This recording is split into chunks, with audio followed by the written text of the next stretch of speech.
Oh, Spike Lee. Oh, Spike Lee. My. He is up again, running up, talking about Kamala Harris doing, what happened to doing the right thing? What happened to 40 Acres and a Mule and talking about reparations and Malcolm X? Where did you go, Spike? Where did you go? Because I know once you got that token Oscar, got that Oscar that you got, you just got Hollywood, but you been Hollywood. We ain't really seen Spike Lee since after 98. That's a fact. He wanted to rub shoulders with everybody and be shoulders with everybody and just be part of the gang of the crew. Wanted to be part of it. And it seems like, and I'm going to say it like this. I have no problem. I'm not down with no Trump. I've already said that, but I'm going to say it like this about that. You support who you support. I might not necessarily agree with you, and I'll tell you so. But I'm not really with none of it. I told you, reparations and the couch and the chill. Ain't nothing there. Ain't no party to go to. I treat these Democrat, Republican, Green, all these parties are like Diddy parties. I ain't going to that stuff. That's the, you make the yuck face. That's the yuck face. Ain't none of those parties for me. Get the reparations. We need to talk about it. That's what Spike need to talk about. But when you're bought and paid off by Hollywood's plantation system, you don't talk about the things that have been there. You get comfortable and you expect everybody else to get cozy and just take it and, be happy. And meanwhile, with police brutality and racism and everything and poverty and everything that comes down and, with prison system and all that, you don't do that. You don't do that. Now, when Spike was the end all be all of black filmmaking, he always was trying to put a message in his movies, the separatism thing. His black Woody Allen stance, the black side of Martin Scorsese, doing his thing, Benstead representing all that. He was the man. When hood movies took over, he suddenly kind of dwarfed.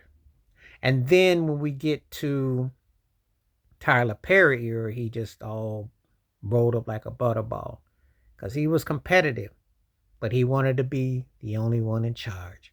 Everybody came through. And listen, Do the Right Thing and Malcolm X are two of the greatest movies ever. I quote those movies left and right. I will.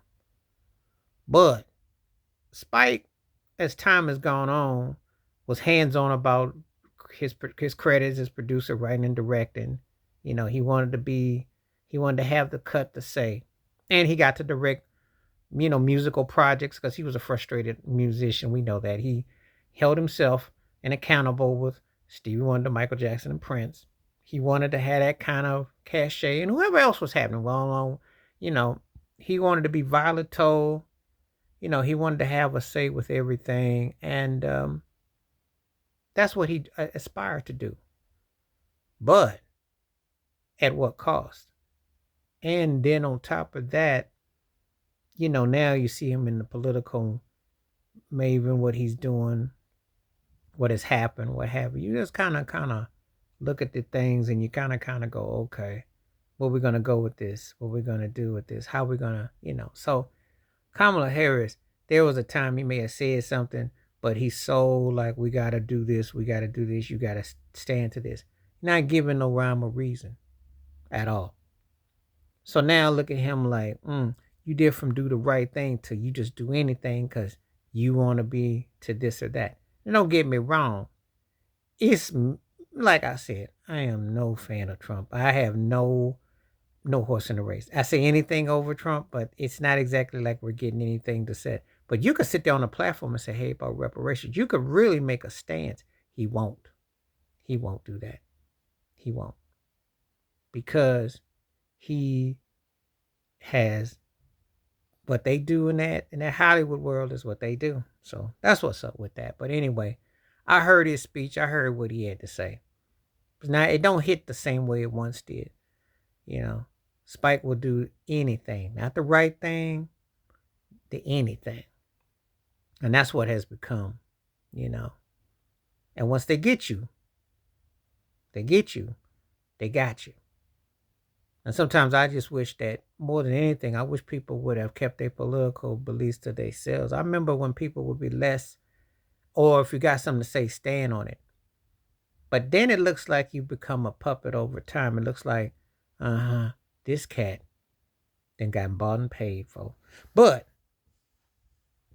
it's no longer, because it's no longer the same, because they don't have to put the money on him to be their face and representation. That's why it almost feels like the rug got pulled up under. Suddenly it just doesn't hit like it once did. When it seemed like he felt like he had an agenda where he wanted to, go after certain things. And he does have some important works that he's talked about, but there's a lot that he hasn't, and he hasn't covered. Because he never made a movie about that would discover about 40 Acres and a Mule. He never really went there. He went around it. But now you get an Oscar and they get you a star and they get you in here in these platforms. Now we start to see who you really are. Please like, subscribe, welcome thoughts, comments, and I do respond. Thank you. Wash your hands. Keep your mind clear. Watch out for another share if you like. Hit that membership. Stay safe, stay blessed, stay true, stay woke, stay free. My one-time peace.